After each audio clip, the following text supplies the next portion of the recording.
Grabar. Buenos días, chiquillos y chiquillas. Este es el curso de Ecología y Biodiversidad que le dictamos a los ingenieros agrónomos. Hoy día es martes, si la memoria no me engaña, es martes 6 de octubre. Son las 8 de la mañana. Como recomendación general, aun cuando ya no forma parte de los requisitos del curso o de las actividades del curso, monitoreen el problema Dominga, que ha llegado, ¿no es cierto?, hasta el presidente de la República y su familia. Está súper interesante y bastante educativo para ustedes. Notarán que uno de los argumentos de la gente que se opone a Dominga es que ese sector donde se quiere implementar el proyecto, instalar el proyecto, es un foco de biodiversidad costera, reconocido internacionalmente. Y las personas que son partidarias del proyecto, su argumento es que, bueno, va a dar más empleo, va a dar más oportunidades de crecimiento económico, más oportunidades de desarrollo. Entonces ahí tienen dos situaciones importantes para los ingenieros civiles ambientales. Los conflictos ambientales que se producen entre miembros de la comunidad, algunos a favor, otros en contra en este caso. Conflictos ambientales que ha sobrepasado el tema de la interacción entre los miembros de la comunidad local y está llegando a la prensa internacional. Además, con implicancias políticas, porque está involucrado el presidente de la República. Eso por un lado. Y por otro, bueno, el tema de la tercera unidad del curso, que es biodiversidad, ¿no es cierto? O diversidad ecológica. Perdón, diversidad biológica. Por eso quiero que monitoreen para que se vayan introduciendo en la tercera unidad del curso. ¿Alguna pregunta, comentario?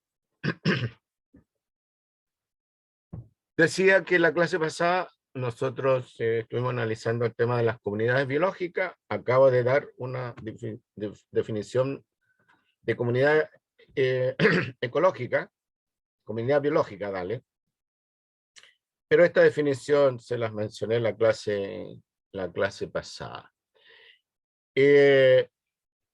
Algunos autores consideran algunas de las cosas que yo les he señalado como parte del ecosistema. Yo se lo estoy indicando. Todo lo que tiene que ver con el componente biológico del ecosistema se lo estoy señalando como características de la comunidad biológica. Pero en los próximos minutos vamos a aclarar un poco más el tema.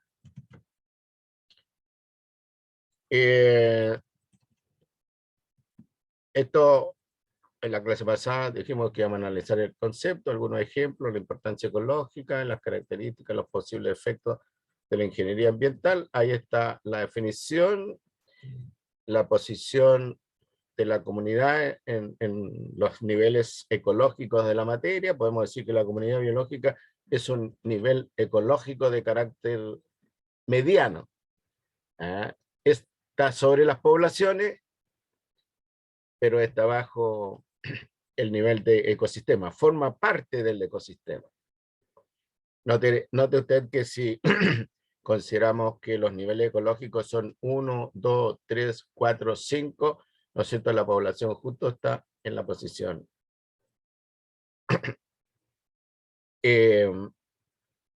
mediana.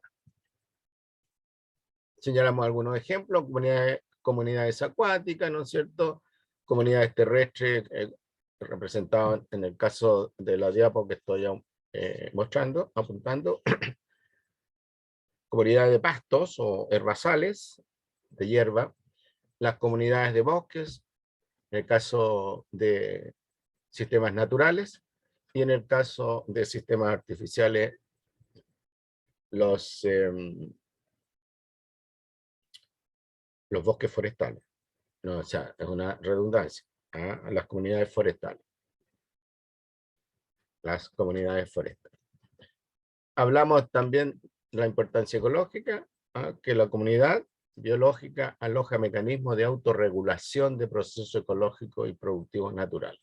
Producción primaria, producción secundaria, por ejemplo. Nosotros esto lo vamos a ver en la clase de hoy, pero un poco más adelante. Hablamos de las características de la comunidad. Esto es lo que yo les señalo, que según algunos autores, ellos los describen como parte de las características del ecosistema. Pero como la comunidad biológica forma parte del ecosistema, para mí, poniéndome un poco en la posición de ustedes, queda más claro si lo hablamos como características de la comunidad biológica, teniendo presente que la comunidad biológica, repito, es parte del ecosistema. Ya expliqué lo que es diversidad y riqueza de especies, abundancia relativa y dominancia, forma de crecimiento y estructura arquitectónica de la comunidad vegetal sobre todo, y la estructura trófica. ¿Alguna pregunta, comentario respecto de esto? Bien. Habíamos quedado, ¿no es cierto?, al final de la clase en esto de la estructura trófica y el tema de las interacciones ecológicas. La estructura trófica está referida a cómo están organizados los elementos de la comunidad biológica. Y esta organización puede ser de carácter lineal, como la que están viendo a ustedes ahí, donde tenemos el primer nivel de productor, el segundo nivel consumidor, también llamado herbívoro, porque se alimenta del primer nivel, el tercer nivel también llamado consumidor secundario o carnívoro, y el cuarto nivel consumidor terciario o carnívoro cumbre. Entendido por carnívoro cumbre, es el último elemento de la cadena trófica en el sentido lineal.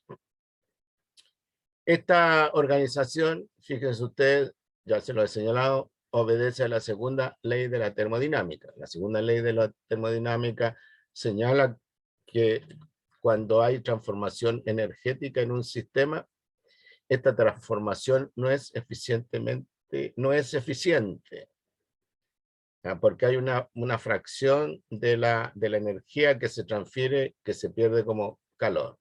Y ahí tienen ustedes las pérdidas de calor que van ocurriendo a medida que la materia orgánica que contiene la energía va pasando de nivel trófico en nivel trófico.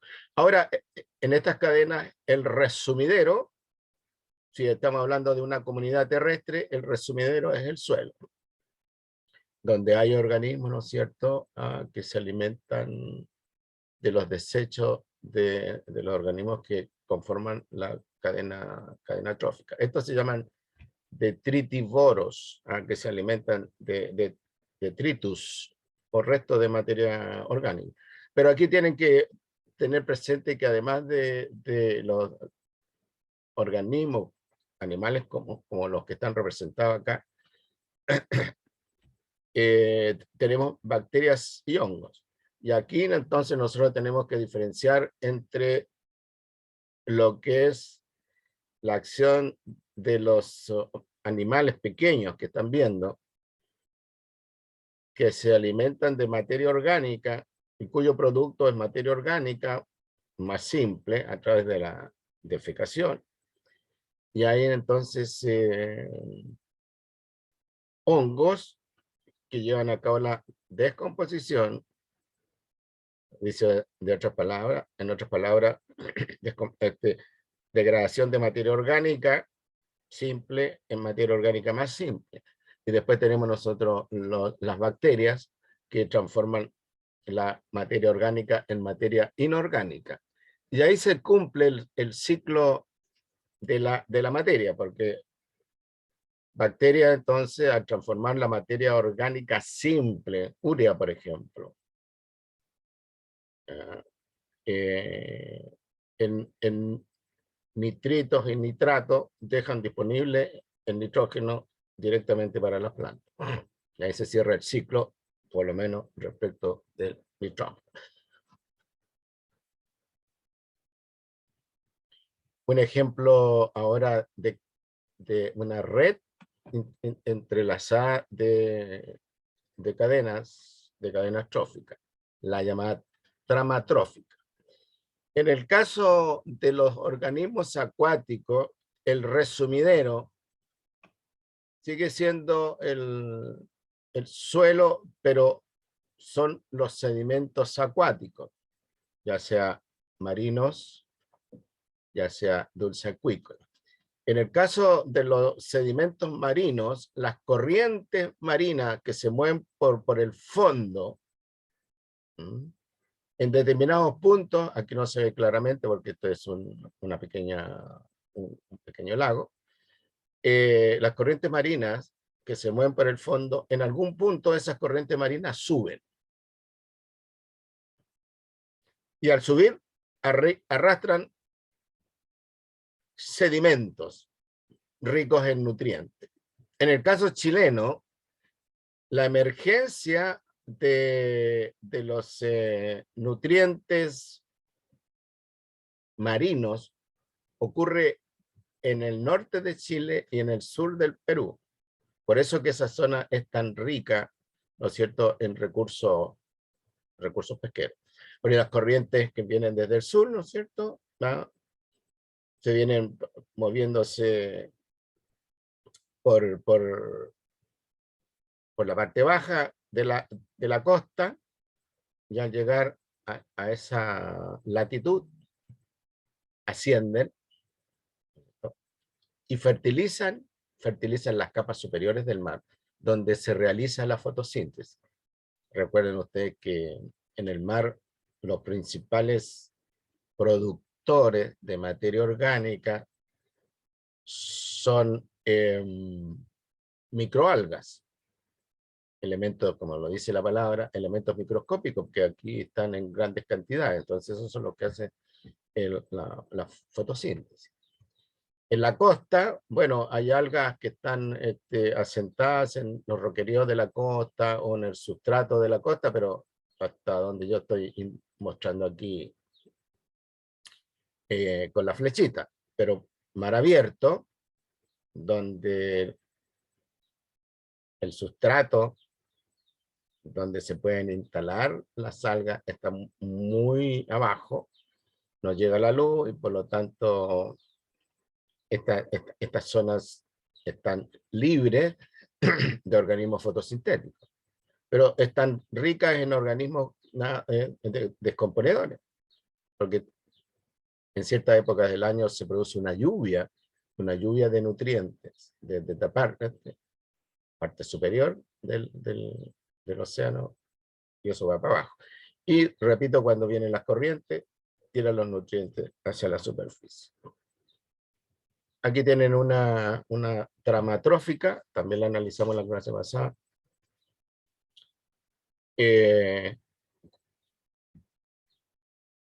Una trama trófica de la costa antártica, donde los productores, ¿no es cierto?, son organismos microscópicos. Eso se llama fitoplancton.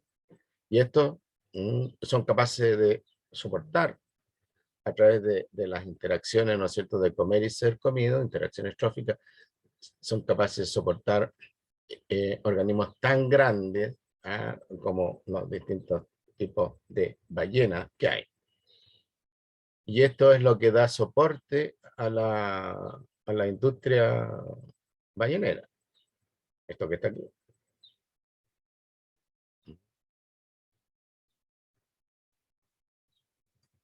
Bueno, y habíamos terminado el tema de las pirámides. Otra forma entonces de ver las relaciones tróficas es examinar el tema de las pirámides. Aquí yo le estoy mostrando un tipo de pirámide, que es la pirámide de los números. ¿Qué es lo que muestra esta pirámide de los números? Que en los niveles inferiores existe una mayor cantidad de individuos que los niveles superiores.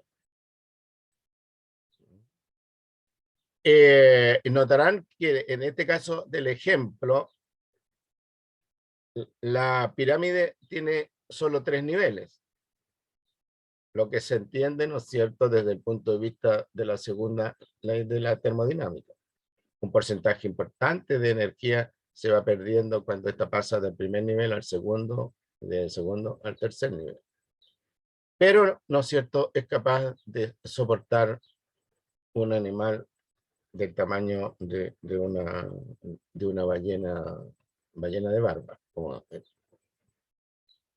lo que está mostrado ahí en la figura.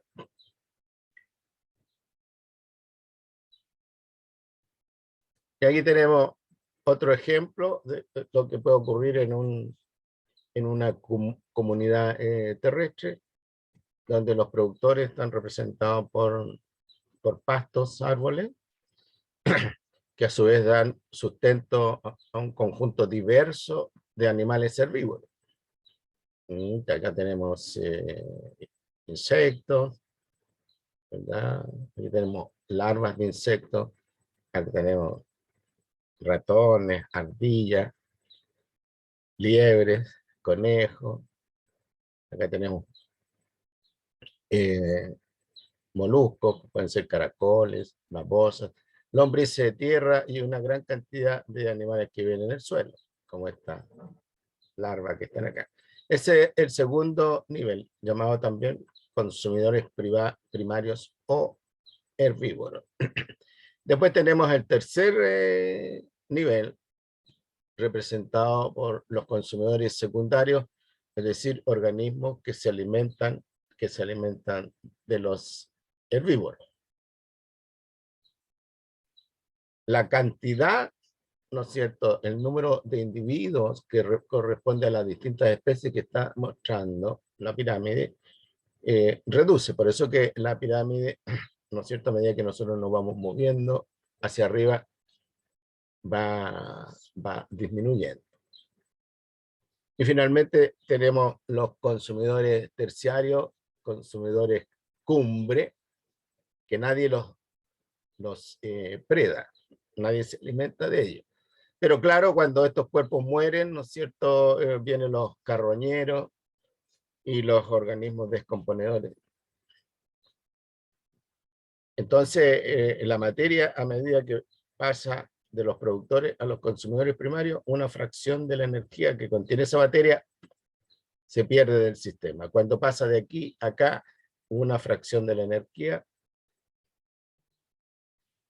se pierde del sistema. Y cuando la materia conteniendo la energía en cuestión pasa de aquí para acá, una fracción de la energía se pierde. Y esto responde, ¿no es cierto?, responde bien a la interpretación termodinámica al aplicar la segunda ley de la termodinámica. Las interacciones ecológicas, este intercambio de materia, energía e información, intercambio de materia, energía e información entre dos componentes del ecosistema, pueden ser individuos de la misma especie, y ahí tenemos una interacción ecológica intraespecífica. Por ejemplo, todo el intercambio de materia, energía, información que se realiza entre un macho y una hembra, ¿no es cierto? Es un ejemplo de interacción ecológica intraespecífica. Y las interacciones interespecíficas, es decir, que se realizan entre individuos de especies distintas. Por supuesto que aquí no hay intercambio de información sexual, ¿ya? Pero existe otro tipo de intercambio. No existe intercambio de información sexual en el sentido reproductivo, como ocurre entre individuos de la misma especie. Ahora, La tabla muestra una serie larga de interacciones ecológicas. Esto es de manera ejemplo solamente, pero ustedes tienen que tener una relativa claridad respecto de las interacciones ecológicas más importantes.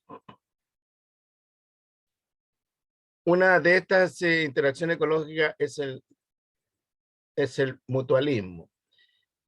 Noten que aquí tiene positivo, positivo, aquí tiene el carácter de la relación, si es obligada o facultativa. ¿Ya? Y aquí tenemos los miembros, los nombres de los miembros de la interacción. Especie A, especie B. Aquí le llaman simbionte 1, simbionte 2. Entonces, el mutualismo es una interacción ecológica de beneficio mutuo para el socio 1 y el socio 2. Y es obligada. Es decir, donde está el socio 1, tiene que estar el socio 2. Donde está el socio 2, tiene que estar el socio 1. ¿Ah? Después tenemos una interacción que también significa beneficio para ambos, la llamada protocooperación. Aquí es facultativa. Es decir, si está el socio 1, puede que haya una protocooperación si está el socio 2. Pero no necesariamente tiene que estar, si está el socio 1, necesariamente tiene que estar el socio 2. Dicho en otras palabras, si no está el socio 2, no hay protocooperación entre el socio 1 y el socio 2, porque falta uno de ellos. ¿Ya? Pero no por el hecho de faltar uno de los miembros, la especie en cuestión no va a existir en el lugar. Aquí, la especie en cuestión existe en el lugar. Porque para vivir, ¿no es cierto?, necesita de la contribución del socio 2. Y el socio 2 necesita de la contribución del socio 1. Aquí no necesariamente. Otra interacción ecológica es el llamado comensalismo, donde uno de los miembros obtiene beneficio y el otro es neutro. Esta es una interacción obligada para el comensal. Perdón. Esta es obligada para el socio 2. A ver, espérense un poquito. Huésped, hospedero, no. Es obligada para el comensal, para esto. ¿Ya? Y no necesariamente para esto. Por ejemplo, nosotros en el intestino tenemos una cantidad grande de bacterias. ¿Ya? Algunas de esas bacterias son beneficiosas para nosotros. Como nosotros podemos vivir sin la presencia de esas bacterias, y las bacterias pueden vivir en otros tractos digestivos de otros mamíferos, bueno, aquí tenemos un caso de protocooperación. Pero otro conjunto de bacterias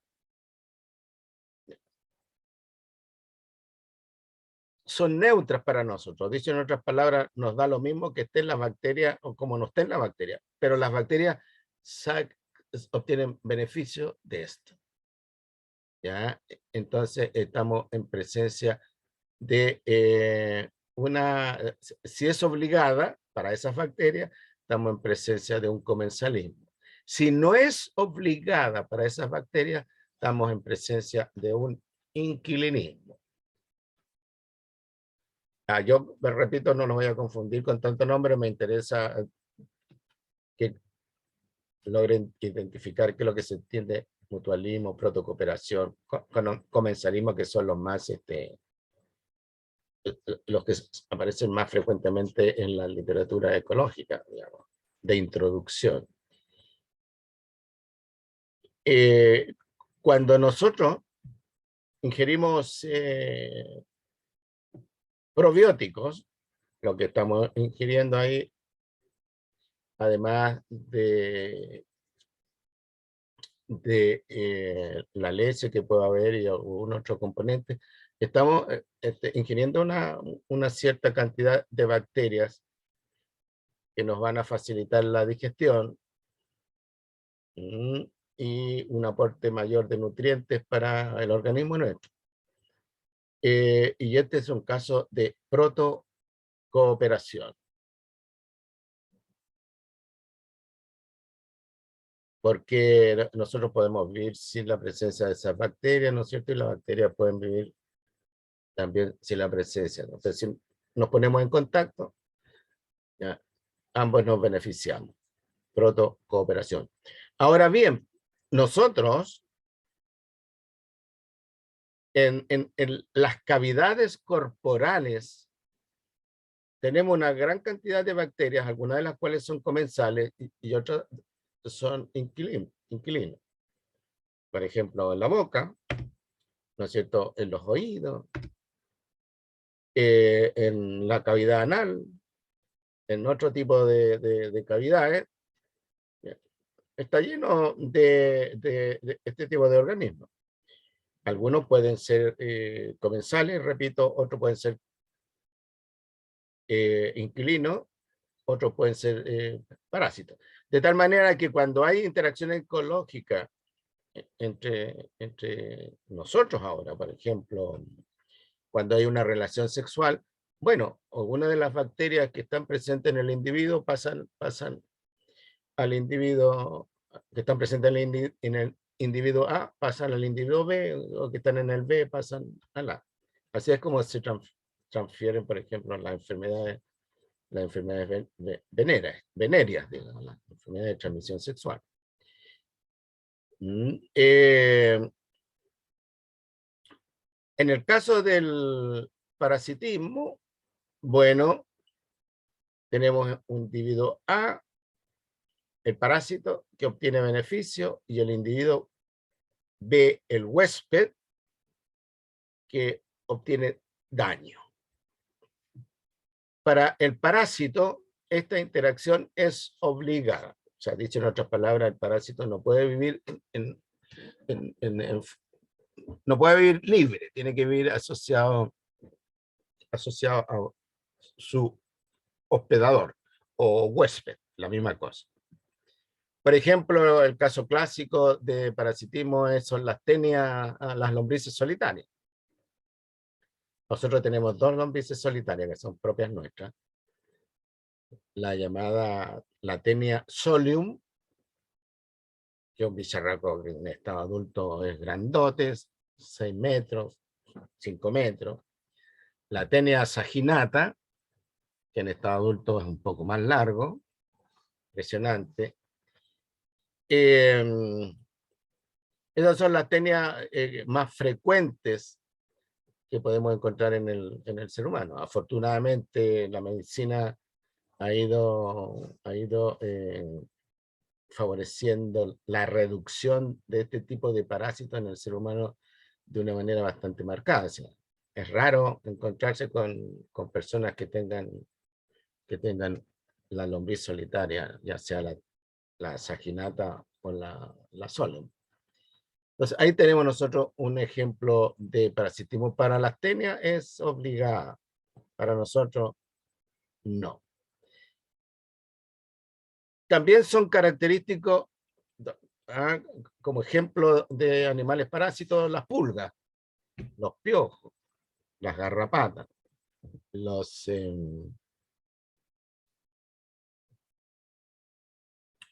pulgas, dije, los piojos, las garrapatas, sí.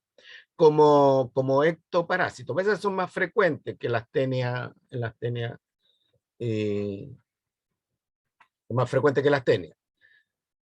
O sea, la pulga del ser humano tiene que buscar el ser humano para alimentarse, pues la pulga del perro tiene que buscar el perro para alimentarse.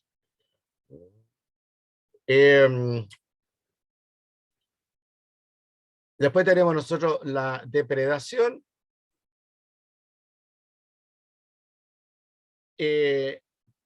Positiva para el depredador, negativa para la presa. ¿En qué consiste la depredación? La depredación es una interacción ecológica donde el depredador persigue, embosca a la presa, estando ésta viva. Esa es la depredación. Si la presa está muerta, esa es, no es en sentido estricto depredación, sino que es una acción de carroñeo, ¿no? Está muerto la presa y viene un animal y se alimenta del cuerpo muerto. En el caso de la depredación, por eso que hay depredadores característicos, el depredador monitorea la presa, la sigue, se esconde y espera el momento en que la presa esté lo suficientemente débil o desatenta como para saltar sobre ella y matarla. Después tenemos la herbivoría, ahí dice herbivorismo, bueno, yo prefiero llamarla herbivoría. Herbivoría, el herbívoro obtiene beneficio y el que es comido a la planta obtiene perjuicio, daño. Y después tienen otras que no tiene mucho sentido que yo se las mencione porque ya es de un curso más avanzado, pero finalmente tenemos nosotros la competencia. La competencia. En la competencia, el individuo A y el individuo B pierden.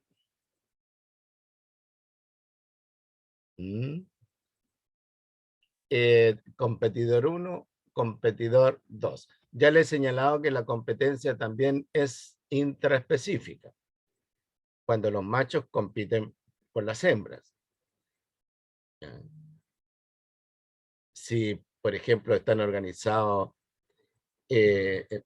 con los machos con harenes, y llega un machito joven para desafiar al macho viejo, y el machito joven pierde, y el macho viejo se encarga de atender a las 5, 6, 7 hembras que constituyen su harem. Y el machito joven se va con la cola entre las piernas, esperando lograr una mayoría de edad, ¿no es cierto? Una experiencia, y esperando que el viejo, el dueño del harem, se debilite, envejezca más, de tal manera que se encuentran en una nueva estación reproductiva frente a frente, y el machito joven puede vencer al macho viejo, y el macho viejo no le queda nada más que, metafóricamente hablando, ordenar sus cosas en la casa e irse de ahí. Y si es viejo, bueno, espera la muerte nomás. Y el macho entonces comenzar a cubrir a las hembras que han quedado, digamos. Y durante este proceso se han agregado hembras jóvenes, ¿no es cierto?, para felicidad y gratificación del macho. Entonces, esto lo estoy hablando un poco en sentido metafórico. Entonces, ¿cuáles son las interacciones ecológicas más frecuentes en las comunidades biológicas? El mutualismo, la protocooperación, comensalismo, parasitismo, depredación, herbivoría y competencia. Un ejemplo de inquilinismo es la situación de las palomas o de los murciélagos viviendo ahí en los edificios antiguos que rodean la plaza. Pues esos palomas y murciélagos son inquilinos.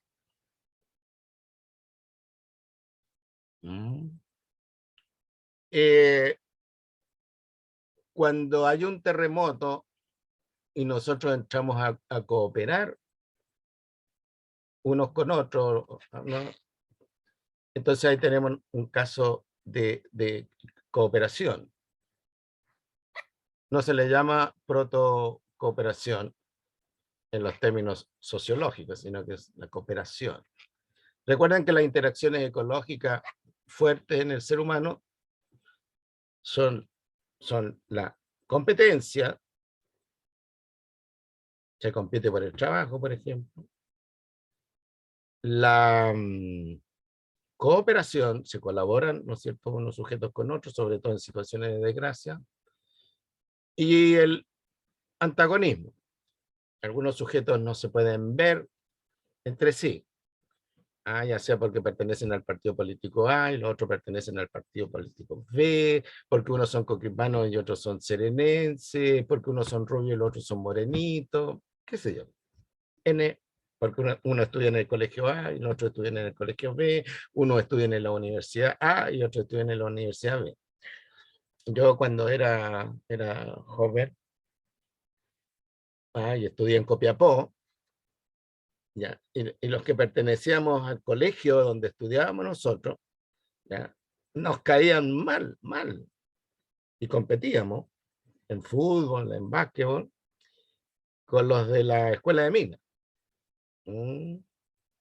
Entonces, era un antagonismo, pero era una cosa de tradición, porque por supuesto que uno ya en el plano personal conversaba, se hacía amigos de ellos, qué sé yo, pero en el plano grupal, los mineros versus, versus los normalistas.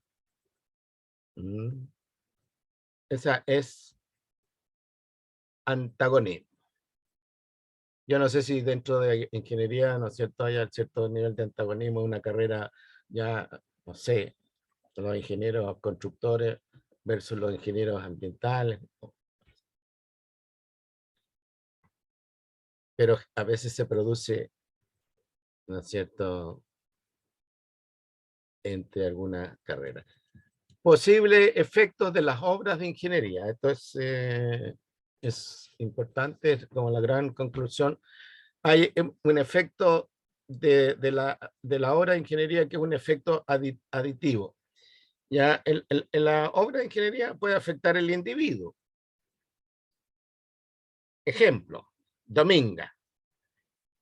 Si Dominga se lleva a cabo, los pescadores dicen que van a ser afectados porque nadie les va a ir a comprar pescado ahí que va a estar contaminado. Entonces la persona, el individuo humano, piensa que va a perder, va a perder capacidad económica. Pero también podemos pensar desde el punto de vista de los que van a salir beneficiados. El argumento es, no, vamos a tener más trabajo, va a llegar gente que va a requerir de nuestros servicios, van a contratar gente local. Por lo tanto, la capacidad, ¿no es cierto?, adquisitiva nuestra va a mejorar. Eso es lo que le pasa en el individuo. Agréguele usted ya lo que le puede pasar en sentido positivo, en sentido negativo, a cada uno de los individuos. Y agréguele a eso lo que le puede pasar a los otros miembros de la comunidad biológica donde se van a instalar el proyecto. Que van a afectar, por ejemplo, los pingüinos, que va a disminuir la biodiversidad del área. Es una característica en la comunidad.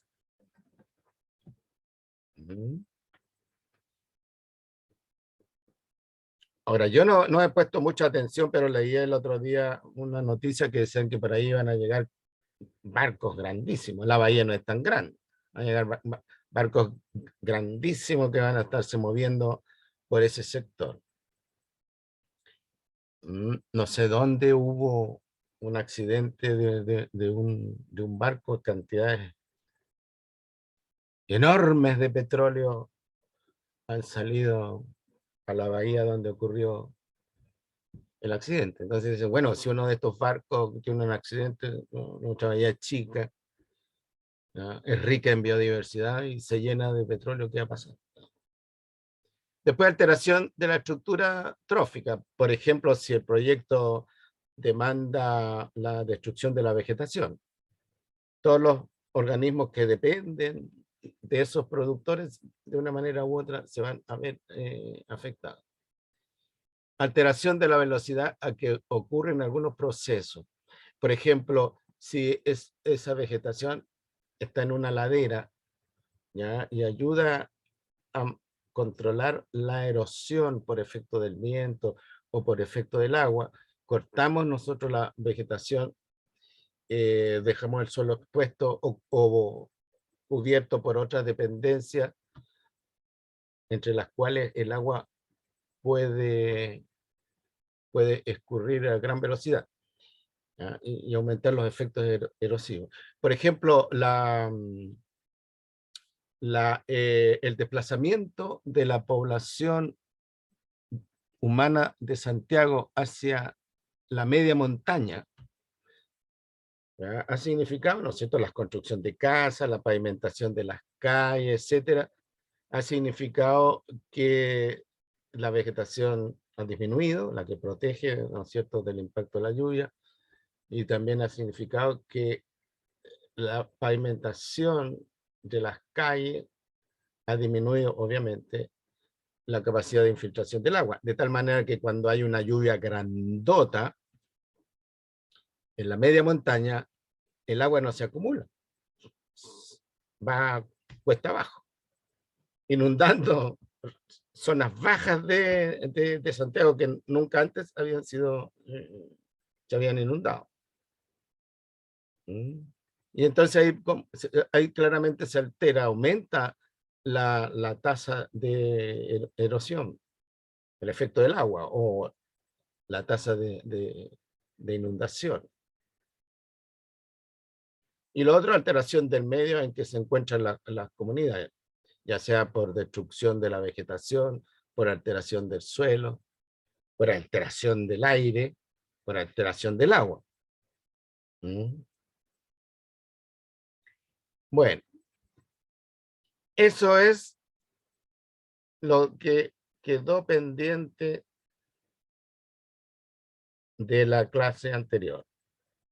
Y con eso terminamos el tema del análisis de las comunidades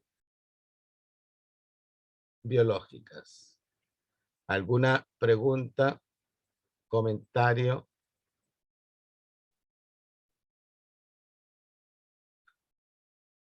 No, profe, todo claro. Bien, voy a entonces a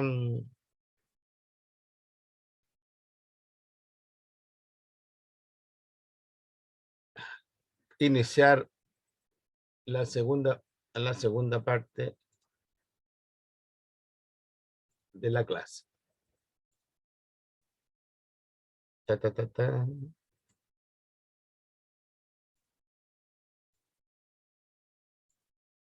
Compartir pantalla.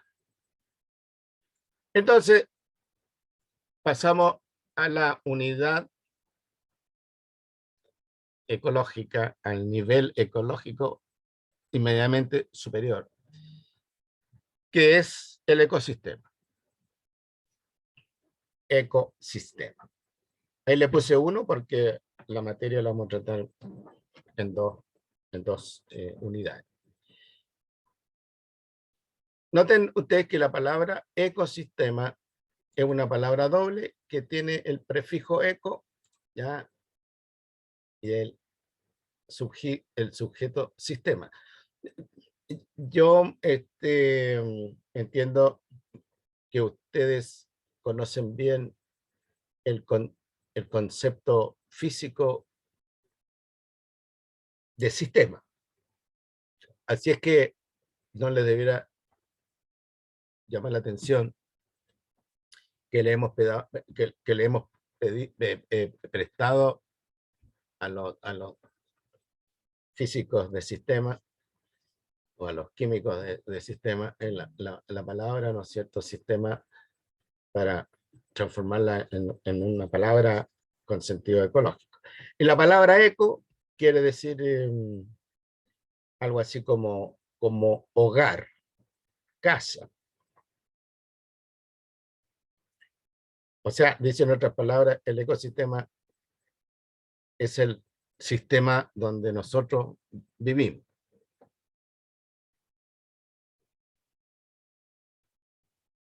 ¿Cuál es la importancia del ecosistema? Primero, que el ecosistema, por ser una unidad ecológica de carácter superior, aloja a los proyectos de ingeniería. Dicho en otras palabras, no existe ningún proyecto de ingeniería que se haga en el aire. ¿Ah? O se hace ligado a la superficie terrestre, o se hace ligado a, al océano o algún lago, cuerpo de agua terrestre importante. El ecosistema a los proyectos de ingeniería les provee insumos energéticos y materia.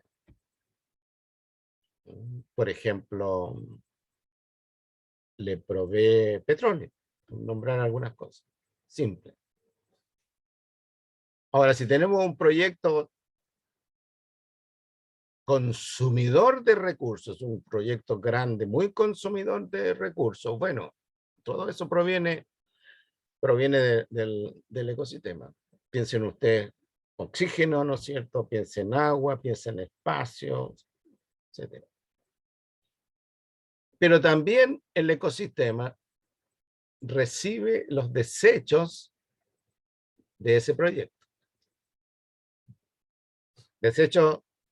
Desechos que pueden ir al agua, que pueden ir al aire, que pueden ir a la comunidad biológica,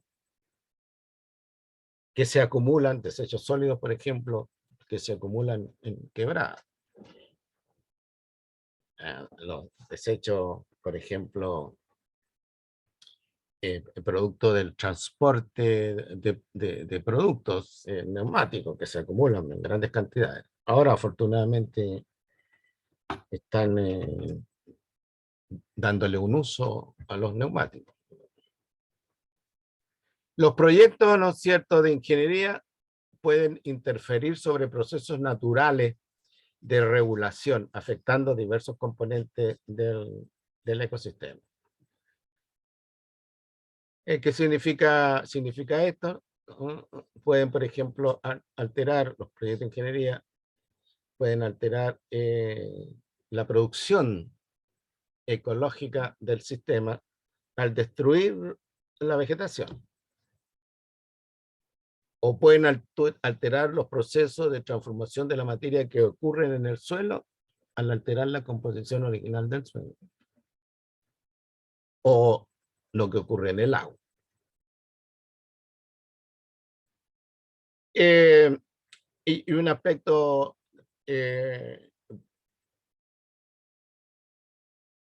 se está poniendo de moda, que los ecosistemas constituyen un soporte ecológico, soporte sistémico, dice ahí, un soporte sistémico por ser un soporte, un sistema, al desarrollo sustentable. El concepto de desarrollo sustentable está poniéndose de moda por todos lados, y un ingeniero ambiental tiene que tener claridad respecto al desarrollo sustentable. Ya.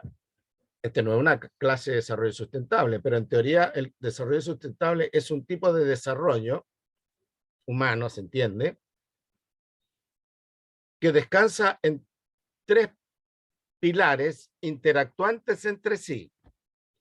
O sea, el desarrollo está mirado a su vez como un sistema. Tres pilares, ¿ya?, que interactúan entre sí.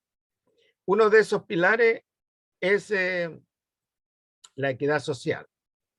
Entonces, los teóricos del desarrollo sustentable dicen, no habrá desarrollo sustentable para una comunidad dada si no hay equidad social.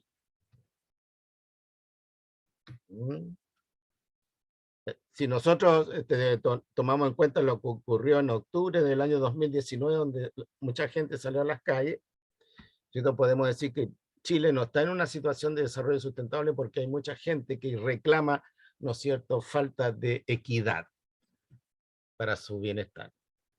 Un país altamente desigual, dicen, bueno, eso es una prueba de inequidad, ¿no? Y es una fuente de conflictos sociales. Y ahí viene la famosa frase, no son 30 pesos, sino son 30 años, ¿no? Con una clara alusión política, ¿no? El otro pilar del desarrollo sustentable es el crecimiento socioeconómico. Crecimiento socioeconómico que se entiende más plata circulante, más riqueza. Pero como estamos hablando de equidad, todos los miembros de esa comunidad, de ese país, están teniendo acceso, ¿no es cierto?, a un mayor, están teniendo acceso a mayor oportunidad de desarrollo económico porque hay mayor riqueza dando vueltas.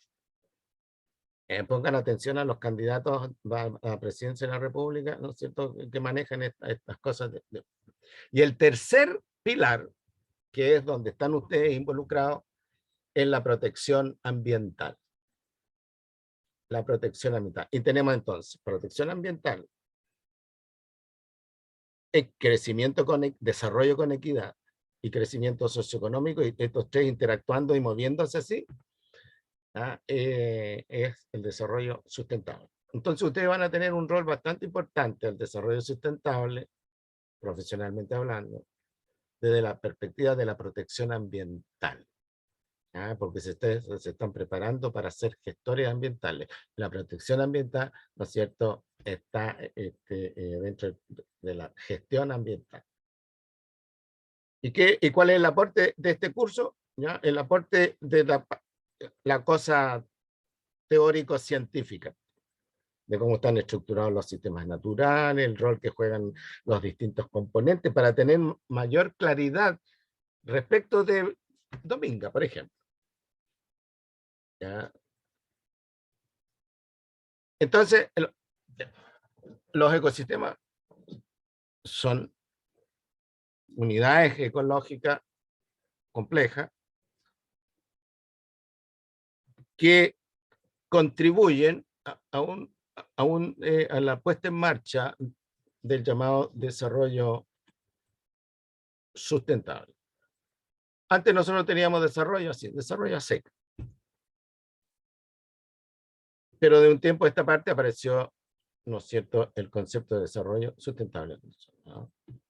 Dijeron los pensadores en estas materias, dijeron, ojo, ojo, no vamos a tener nunca un desarrollo equilibrado si las personas, ¿ya?, no tienen acceso equitativo a los recursos, a la riqueza.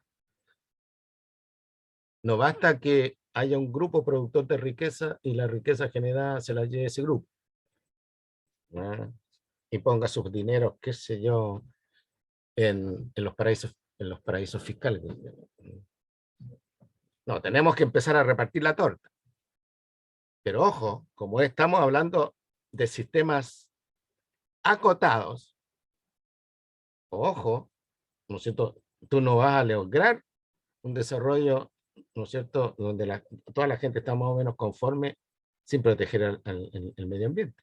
Porque las acciones negativas que se hacen sobre el medio ambiente para lograr una mayor riqueza se devuelven a las personas. Las personas empiezan a vivir, ¿no es cierto?, en ambientes contaminados, aire contaminado, suelo contaminado, agua contaminada. Los paisajes donde la gente vive se empiezan a simplificar peligrosamente. Los cantos de los pajaritos ya no se escuchan, ya no se ven, qué sé yo, animalitos por aquí, animalitos por allá. Y el ser humano responde a una realidad que se estableció en su origen, del ser humano. Entonces, de ahí que todos los países, y la mayoría de las empresas, entre ellas las mineras, han tomado como casi propaganda, casi marketing, ya tema del desarrollo sustentable, y entre medio meten meten la palabra ecología. Entonces, ¿cuál es la posición del ecosistema? La posición ya es de carácter claramente superior. Como nivel ecológico, agrupa a las comunidades biológicas, agrupa a las poblaciones, a los individuos. O sea, mirado desde arriba hacia abajo, es el segundo o el tercer nivel de organización del mundo natural aquí, en la Tierra. Entonces, definamos, hay muchas definiciones de ecosistemas. Si usted me pone en internet ecosistema, le van a aparecer una serie de definiciones. Primero, el ecosistema, para fijar los componentes, es una unidad paisajística. ¿Ya? Si usted entiende lo que es paisaje, va a entender lo que yo quiero decir por una unidad paisajística. O sea, no es una unidad pequeña en términos espaciales, que está formada por las comunidades biológicas que hay, y ahora prácticamente no hay ningún lugar del mundo donde el ser humano no esté presente. Entonces, comunidades biológicas y humanas, y el entorno geofísico y geoquímico donde se encuentran estas comunidades y con el cual interactúan. Entonces acá tenemos varias ideas. Unidad paisajística, 1, comunidades biológicas y humanas, comunidades, 2, y un entorno que no es un entorno vivo, sino es un entorno geofísico y geoquímico, a interacción entre el sistema geofísico, el sistema geoquímico y el sistema biológico, incluyendo las poblaciones humanas. Ahora bien, este es un concepto. En la realidad es difícil encontrar límites claramente establecidos. Ya vamos a ver en qué situaciones hay límites claramente establecidos. Pero en la mayoría de los casos, los límites se establecen mediante negociaciones, fíjense, ¿ya? Entre, por ejemplo, el proponente del proyecto y la comunidad, ¿ya? Y los organismos fiscales con competencia ambiental. Entonces, frente a un mapa, a ver, tenemos aquí el proyecto.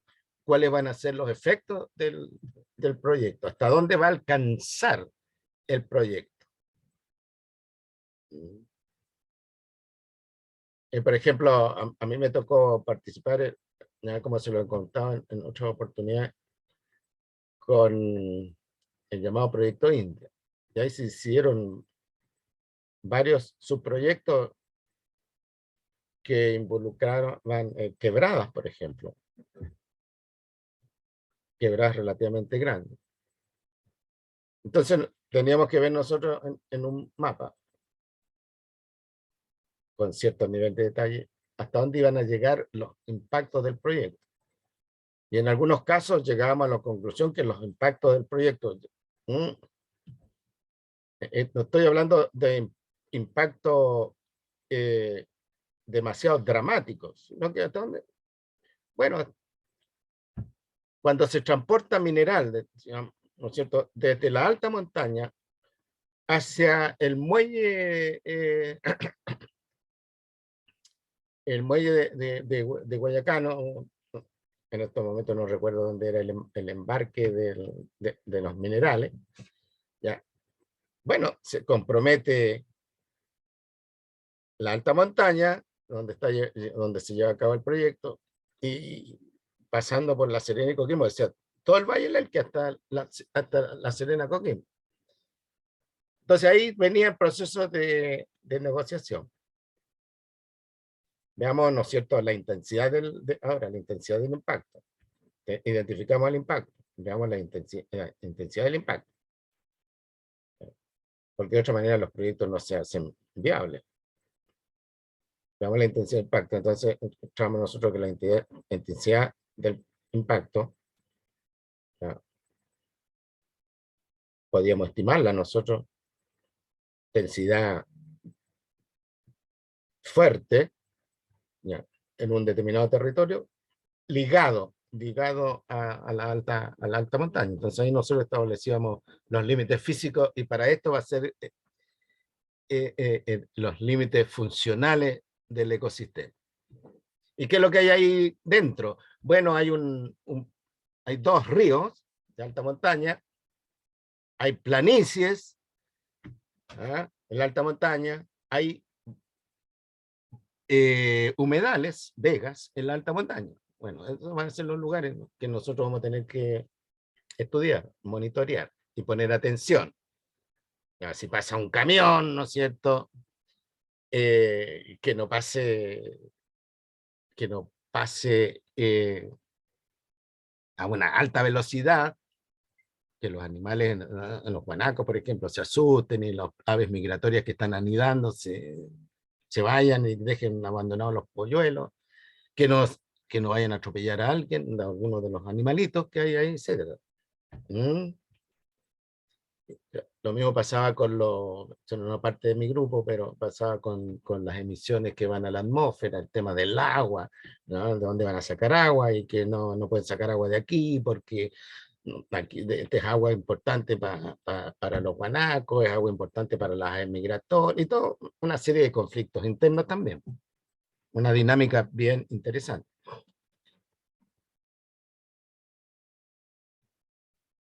Ahora, tratándose de una unidad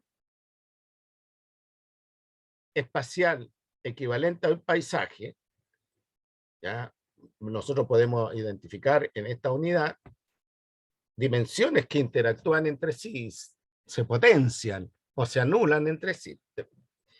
Tenemos la dimensión geofísica, aquello que corresponde al clima, a las características del suelo, características geológicas del suelo, por ejemplo, o características edáficas del suelo. La fisiografía tiene que ver, si estamos hablando nosotros de superficies en pendientes o superficies planas. Como ustedes comprenderán, en la alta cordillera la fisiografía es bastante compleja porque está la presencia de montañas relativamente elevadas, pendientes severas y quebradas relativamente profundas y estrechas. Agrégale eso a usted la radiación solar y todas las dinámicas que se producen en el tema de la descomposición de la radiación solar. Después tenemos la dimensión biológica, las comunidades biológicas que hay y los organismos especiales que pudieran existir ahí. Especiales en el sentido que especies protegidas por la ley, por ejemplo. Especies con problemas de conservación. Después tenemos la dimensión humana, a los asentamientos humanos. Allá arriba, en la cordillera, ¿no es cierto?, no hay poblados, pero hay gente que en las quebradas, ¿no es cierto?, vive y que se alimenta de ganado caprino, y ellos, ¿no es cierto?, sobre todo te preparan y venden queso. Y había que tomarlos en cuenta, considerarlo, porque por ese camino, ¿no es cierto?, cercano a donde estaban esta gente, bueno, había movimiento de camiones pesados, camionetas de gente que sube y baja, ¿no es cierto?, muy rápido, por eso que en toda esa zona había límites de edad, o sea, límite de velocidad. Ya más de alguna vez se dio vuelta una camioneta o se dio vuelta un camión transportando productos tóxicos que se van a las quebradas.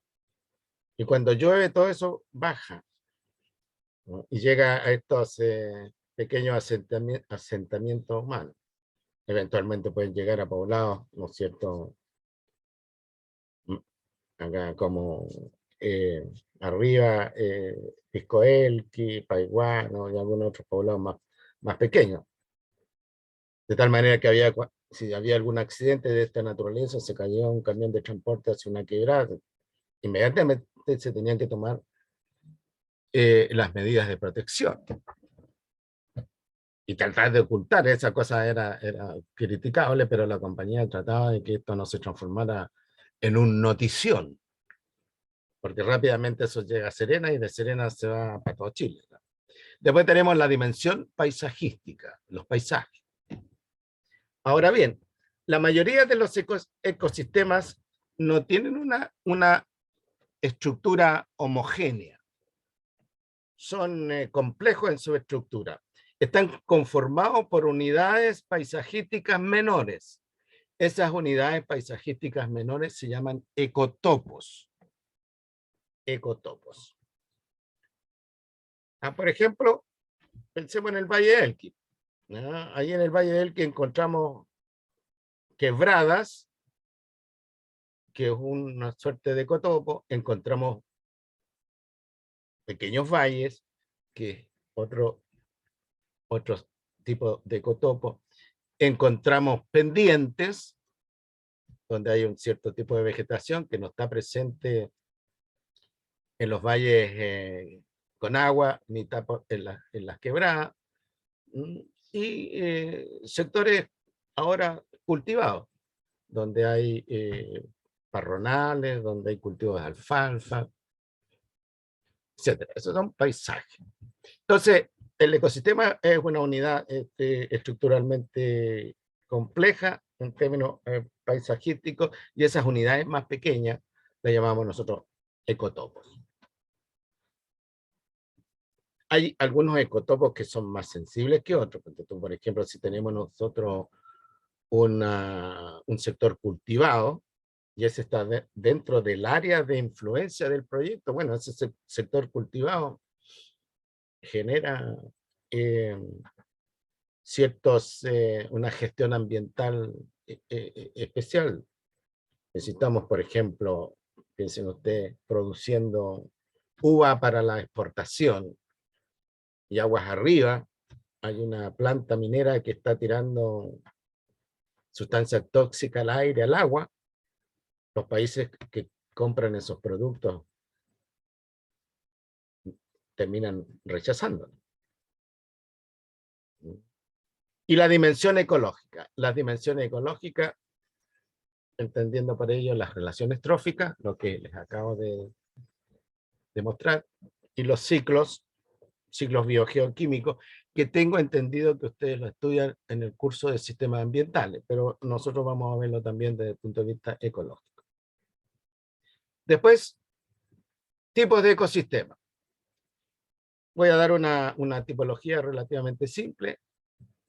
Tipos de ecosistemas terrestres versus acuáticos. Y dentro de los ecosistemas acuáticos, los dulceacuícolas, los marinos.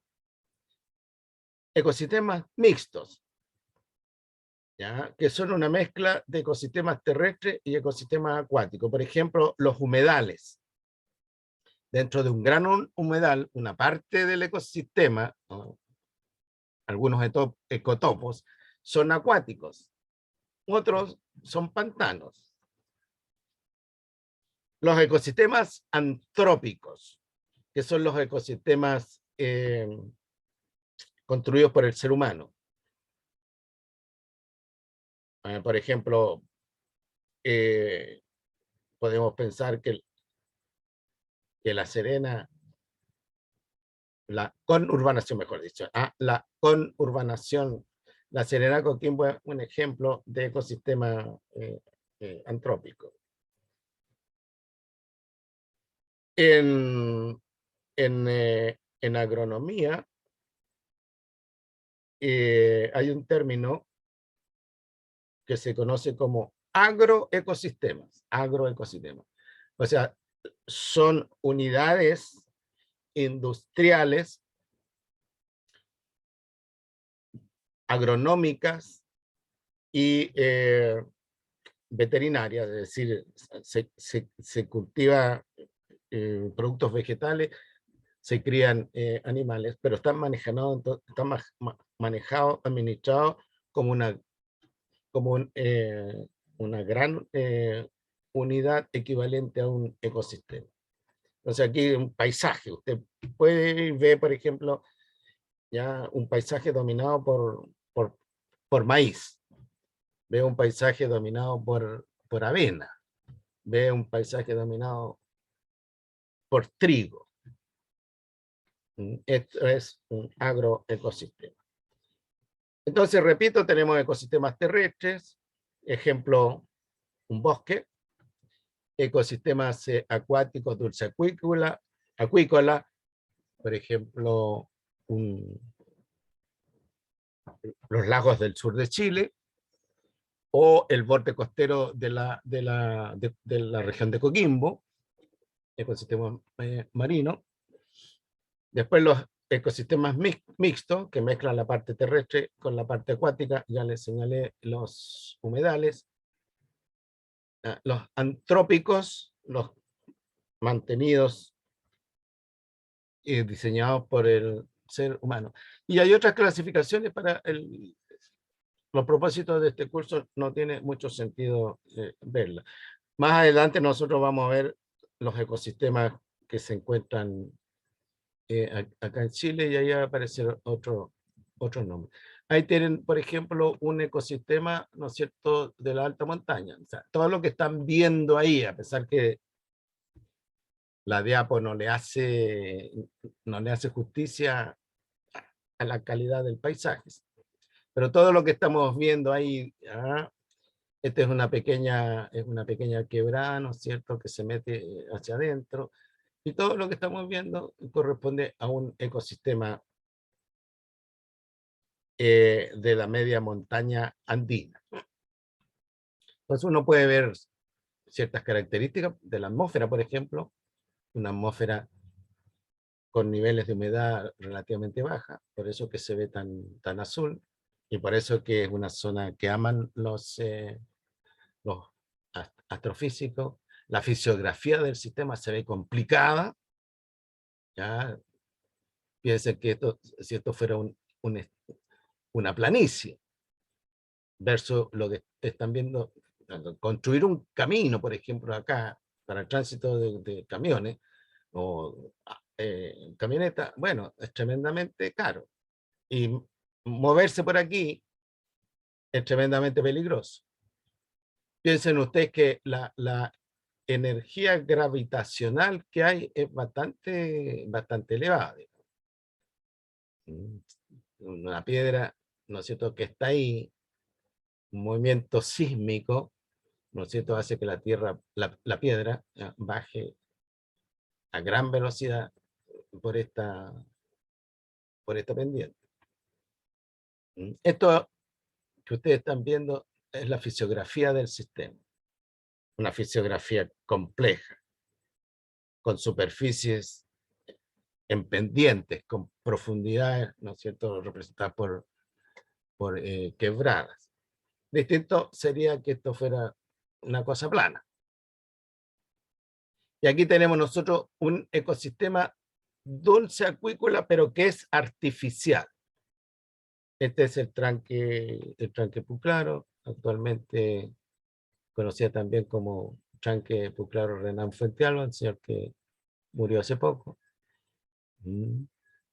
Entonces, la construcción de este tranque significó una barrera que la están viendo ahí, provocó mucha discusión, mucho conflicto. Aquí hubo hay pueblos inundados, parronales inundados, huertos familiares inundados, cementerios inundados, qué sé yo. Pero a la larga se ha transformado, ¿no es cierto?, este tranque en una situación beneficiosa porque regula el agua, en una época en que el agua en esta región está siendo cada vez más escasa, y además se ha transformado en un foco de deportismo un poco peligroso, ¿ya? El windsurf.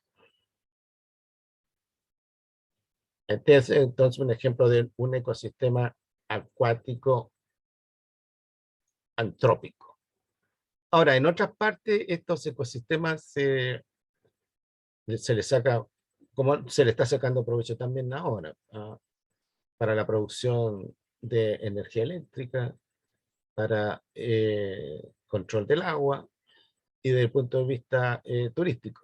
Pero en otras partes se usan estos medios para cultivar especies dulceacuícolas, peces, por ejemplo, que se venden. Después tenemos nosotros el ecosistema, el bosque, ¿ya? Por ejemplo, el bosque Fray Jorge. Se dan cuenta ustedes que aquí la heterogeneidad del ecosistema está determinado por la estructura de la vegetación. Aquí la heterogeneidad del ecosistema está determinado por la estructura de la superficie del suelo. Mucha vegetación aquí no hay. Y aquí está por la, como dije, estructura de la vegetación. Entonces usted mira y ve un bosque, por cierto, denso. No confundir bosque, que es la unidad natural, con plantación forestal. Esa no es una unidad natural, es una plantación de árboles. Y aquí tenemos nosotros un ecosistema costero con alta influencia humana, que no podemos decir si esto ya es algo cultural o sigue siendo natural. La bahía de Coquimbo ya, constituye un buen ejemplo de ecosistema mixto, donde hay un componente construido, ¿no es cierto? Y un componente que todavía no está lo suficientemente alterado como para considerarlo eh, artificial, digamos, un componente natural. Ahora, hay interacciones entre el componente sociocultural y el componente natural y a la inversa. ¿Qué interacciones? Por ejemplo, ya hace unos años atrás se produjo un terremoto y se generó un par de olas que se metieron, voy a marcar la cosa, ¿eh? Que se metieron desde el sur por aquí y se metieron para adentro. ¿Ya? Y un tsunami. ¿Mm? Ahí tienen ustedes un ejemplo de una interacción entre el subsistema natural y el subsistema sociocultural. Los vientos de la costa, las marejadas, pero también hay cuestiones que vienen desde aquí para acá. Por ejemplo, cuando llueve de manera intensa en la alta montaña, el río Elqui aumenta 10 veces su caudal, y ese caudal llega a la bahía de Coquimbo, en la desembocadura del río Elqui, y te altera todo el sistema. No te lo destruye, te lo altera. Hasta que un par de años después, ¿no es cierto?, el ecosistema se vuelve a su punto inicial. Este es un efecto natural ahora de la parte terrestre sobre la parte marina. Y un efecto sociocultural, la eliminación de grandes cantidades de materia fecal producto de de las evacuaciones. ¿Ya? Cuando no existían plantas de tratamiento. Y todo eso se venía acumulando. Había una eliminación de materia fecal por aquí, ¿no es cierto? Eso se estaba bañando en la playa Changa y de repente se encontraba con un surullo, ¿no es cierto?, en los ojos de uno. Digamos. Y después en la playa Serena, cerca de la bahía de cerca de la desembocadura del río Elqui. Por eso que durante mucho tiempo estuvo prohibido el consumo directo así de las machas. A las machas había que traerlas de otro lado, porque aquí la contaminación con Escherichia coli era bastante elevada. Y así, ¿no es cierto?, otro tipo de efectos. Lo que hay que tener presente es que en un ecosistema van a estar siempre, en un ecosistema equilibrado, capaz de recuperarse si es alterado, tienen que estar presentes los siguientes organismos. Los productores, los consumidores tipo depredadores, los consumidores tipo carroñeros, los descomponedores tipo hongos y los mineralizadores tipo bacterias. Aquí, perdón, no está bien ahí. Todo esto entonces están interactuando de nuevo a través de las cadenas tróficas y las redes. ¿Qué significa? Que acá hay intercambio de materia, intercambio de energía, intercambio de información. Productores, consumidores tipo depredador, consumidor tipo carroñero, descomponedores y los mineralizadores. Algunos modelos de ecosistema. La cuenca hidrológica. Ya ustedes tienen el curso de hidrología, tengo entendido, así que tienen que tener claro lo que es la cuenca. Un modelo de ecosistema tiene unos límites naturales, ¿no es cierto?, que le llaman la línea divisoria de agua. Si el agua cae aquí, donde estoy apuntando, el agua se viene para acá. Si el agua cae acá, y el agua se va para allá, de lluvia. Y esto lo vamos a ver con un poquito más de detalle la clase que viene. La bahía, por ejemplo, la bahía de Coquimbo, noten ustedes, ¿no es cierto?, que hay límites bien marcados. Podemos considerar, aquí fijamos nosotros los límites un poco arbitrarios, no tan naturales como en el caso de la cuenca. Podemos fijar, ¿no es cierto?, este límite, que es un límite natural, ¿ya? Y por aquí elegir un límite un tanto arbitrario, según nuestras conveniencias. El lago, el Gran Lago, tiene límites naturales. Pero no piensen ustedes que este lago que les estoy mostrando es independiente de su entorno. No, hay interacción. Pero la unidad es esta que está aquí, el ecosistema. La isla también tiene sus límites definidos.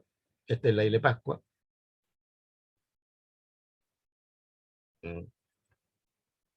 El río también tiene sus límites definidos. Aquí estamos hablando de un gran río.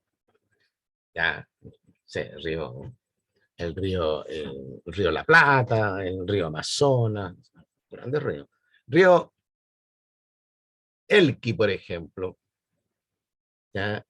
Es difícil tratarlo como un ecosistema, sino que tratarlo como un componente, el río Elqui, como un componente de la cuenca hidrológica.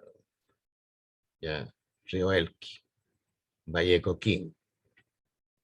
Y las distintas cosas que hay ahí, ¿no es cierto?, son ecotopos. Pues hay algunos ecotopos artificiales, como lo que estoy mostrando yo, y unos ecotopos naturales, como estos tributarios, ¿ya?, del río, lagunitas pequeñas, qué sé yo. Ustedes, producto del curso de hidrología respecto a la cuenca, tienen que saber que hay una zona de captación, una microcuenca sí, una mesocuenca, una macrocuenca, y la olla hidrológica. El proyecto que yo hago mención con frecuencia, si esta es la cuenca del río Elqui, ya se realizó a este nivel. Entonces, aquí había una serie de, existe obviamente una serie de tributarios, ¿cierto? Que nosotros teníamos que monitorear desde el punto de vista biológico, conjuntamente con las planillas que se producen acá. Bien, ¿alguna consulta, opinión?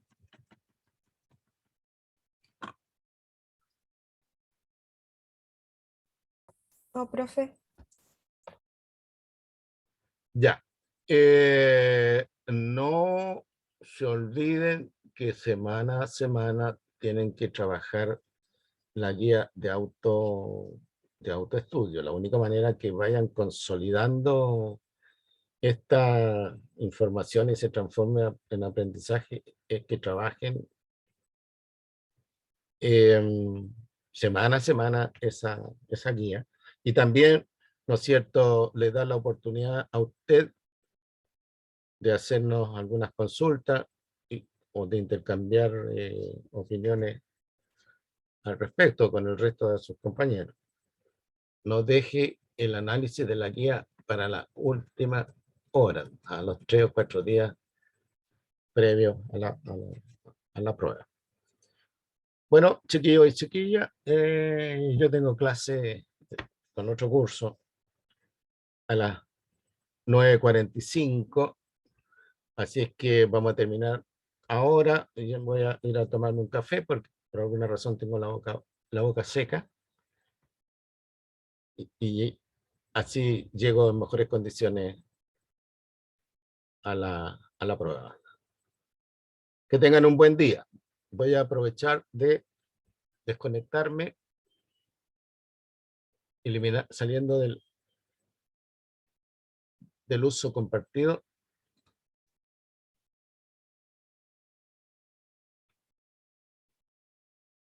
suspendiendo la grabación